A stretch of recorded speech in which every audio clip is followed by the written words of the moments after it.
कलशस्य मुखे विष्णुः कण्ठे रुद्रः समाश्रितः मूले तत्र स्थित्यो ब्रह्मा मध्ये मातृगणाः स्मृताः कुक्षौ तु सागरः सर्वे सप्तद्वीपा वसुन्धरा ऋग्वेदोऽथ यजुर्वेदो सामवेदो थर्वणः अग्नेश्च सहिता सर्वे कलशं तु समाश्रिता कुम्भगुरो हरिद्वारे तीर्थराजे वृषे गुरो धारया घटे जीवे गोदावर्या कर के गुरु। अर्थात कुंभ के गुरु में हरिद्वार, वृष के गुरु में प्रयाग, तुला के गुरु में उज्जैन और कर्क के गुरु में आने से नासिक में कुंभ पर्व का योग पड़ता है। अब आप समझ ही गए होंगे कि कुंभ की चर्चा मैं करने वाली हूँ कि महाकुंभ, अर्धकुंभ, पूर्ण कुंभ क्यों इतने महत्व रखते हैं। श्रीमद् भागवत, स्कंद पुराण और महाभारत आदि ग्रंथों में एक कथा इस प्रकार वर्णित है। राजा बलि से जब देवतागण पराजित हो गए और जगह जगह भटकने लगे तो अंत में वे भगवान के पास अपनी दुर्दशा का बखान करने वैकुंठ धाम पहुँचे। भगवान ने देवताओं को आप धर्म का महत्व समझाया कि विपदा के बलवान शत्रु से मेल करना हितकर होता है। इसलिए ऐसे समय तुझको राजा बलि से मेल कर लेना चाहिए। मेल मिलाप कर तुझे राजा बलि को समुद्र मंथन के लिए मना लेना चाहिए।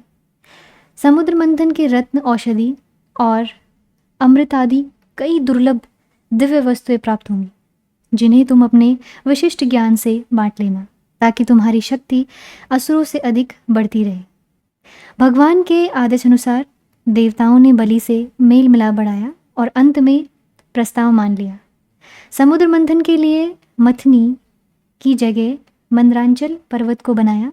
वासुकी नाग उस विचार स्तंभ को घुमाने वाले संचालक बने जिन्हें एक ओर से देवता ने पकड़ा और दूसरी ओर से दानवों ने पकड़कर मथनी के सहारे घुमाना शुरू किया। मथनी के आधार स्वयं भगवान कच्छप बनकर उस मंदरांचल पर्वत को अपनी पीठ पर धारण करने वाले बने जिससे क्षीर सागर को मथने में कोई कठिनाई न हो। समुद्र मंथन प्रारंभ हुआ। पहले विष निकला जिसको पीने के लिए कोई तैयार नहीं हुआ। अंत में देवों के देव महादेव शिवजी ने धारण किया, तभी वे नीलकंठ भगवान कहलाए। दूसरी बार कामधेनु गाय निकली जिसे ऋषियों को गोद दे दिया गया। तीसरी बार उच्च श्रवा घोड़ा निकला, उसे राजा बलि को दे दिया गया। समुद्र मंथन से चौथी बार ऐरावत हाथी निकला जिसे इंद्र को भेंट किया गया। पांचवी बार कौस्तुम मणि प्राप्त हुई जिसे भगवान विष्णु को समर्पित किया गया। छठी बार पारिजात नामक वृक्ष निकला। सभी जीवों के हितार्थ यह वृक्ष देवताओं को भेंट किया गया। सातवीं बार नृत्य गुणंतवा रंभा नाम की अप्सरा निकली और उसे स्वर्ग की नर्तकी बना दिया गया। आठवीं बार लक्ष्मी जी निकली जिन्होंने स्वयं अपनी इच्छा से विष्णु भगवान का वर्ण कर लिया।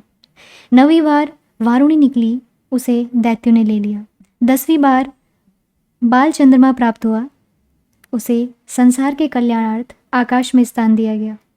11वीं बार शंख, 12वीं बार हरिधेनु और 13वीं 14वीं बार हाथ में अमृत कुंभ लिए धन्वंतरी वैद प्रकट हुए। यह वही कुंभ कलश था जिसका निर्माण बड़े कौशल से देवताओं की संपूर्ण कलाओं को समेटकर अमृत रखने के लिए किया गया था। सद्ज्ञान अमृत के लिए ही यह समुद्र मंथन हो रहा था। अमृत घट को देखकर समुद्र मंथन का कार्य बंद हो गया।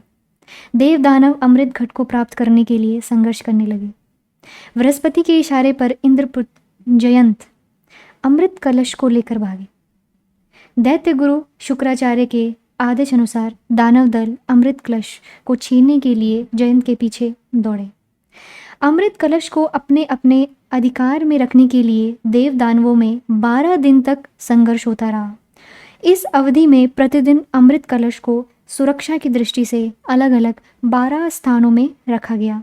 इन 12 स्थानों में से 8 स्थान स्वर्ग में और 4 स्थान भूमंडल में स्थित हैं। भूमंडल के 4 स्थान हरिद्वार, प्रयाग, उज्जैन और नासिक हैं। इन्हीं चारों स्थानों पर अमृत पूरित कुंभ को रखने उठाने से अमृत की बूंदें छलकी थीं। अतः इन चारों स्थानों पर प्रत्येक 12वें वर्ष कुंभ महापर्व का आयोजन होता है। देवताओं के 12 दिन भूमंडल के लोगों के 12 वर्ष के बराबर होते हैं, इसलिए यह पर्व 12वें वर्ष में मनाया जाता है, जिसे पूर्ण कुंभ कहा जाता है। हरिद्वार एवं प्रयाग में एक कुंभ पर्व से दूसरे कुंभ पर्व के बीच में 6 वर्ष के बाद अर्ध कुंभ का आयोजन होता है। ग्रहों की युति को देखकर कुंभ पर्व की तिथियां निश्चित की जाती हैं। सूर्येन्दु गुरु संयोगः सप्तद्वाशे यत्र वत्सरे सुधा कुंभ प्लवे भूमौ कुंभो भवति नान्यथा।